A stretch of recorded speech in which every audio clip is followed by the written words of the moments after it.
ជំរាបសួរពុកម៉ែបងប្អូនទាំងអស់គ្នាសូមស្វាគមន៍មកកាន់ Channel យើងខ្ញុំថ្ងៃនេះយើងខ្ញុំបានលើកយករឿងនិទានមួយមកអានជូនបងប្អូនស្ដាប់ដែលមានចំណងជើងថារឿងអ្នកដំបានឫស្សីនៅភូមិជនបទមួយមានអ្នកដំបានឫស្សីម្នាក់ឈ្មោះពន្លឺជាអ្នកឆ្លាតវៃនិងពូកែច្នៃប្រឌិតគាត់ចូលចិត្តប្រើឫស្សីស្រោចស្រពច្នៃសាច់និងផលិតផល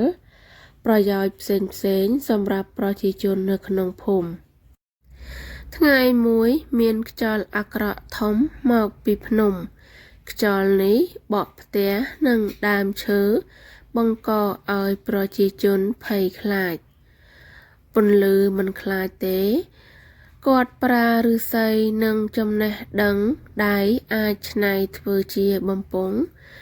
និងទូទាំងជួយផ្គុំឲ្យខ្យល់ស្ទះនិងកុំបំផ្លាញផ្ទះខ្យល់អាក្រក់ព្យាយាមបក់បន្តតែក្នុងចំណោមមានការច្នៃប្រឌិតនិងភាពវៃឆ្លាតពន្លឺអាចបង្ហាញថាខ្យល់មិនអាចឈ្នះគាត់បានទេប្រជាជនរំភើបនិងសរសើរតម្លៃចិត្តឆ្លាតនឹងការខិតខំរបស់ពន្លឺចាប់តាំងពីថ្ងៃនោះមកអ្នកដំបានឫស្សីក្លាយជាមនុស្សដែលអ្នកទាំងអស់គ្នាគោរពនិងស្រឡាញ់ខ្យល់អាក្រក់ក៏ត្រូវបានបង្រួមឲ្យផ្ទុកនៅការគ្រប់គ្រងដោយចំណេះដឹងនិងចិត្តស្មោះអត្ថន័យនៃមេរៀនគឺចិត្តឆ្លាតវៃនិងការប្រើប្រាស់ចំណេះដឹងអាចឈ្នះអំពើអាក្រក់និងបង្កើតសុភមង្គលសម្រាប់អ្នកនិងសហគមន៍កម្លាំងឬអំពើសាហាវមិនអាចឈ្នះប្រាជ្ញានិងចិត្តល្អបានទេចា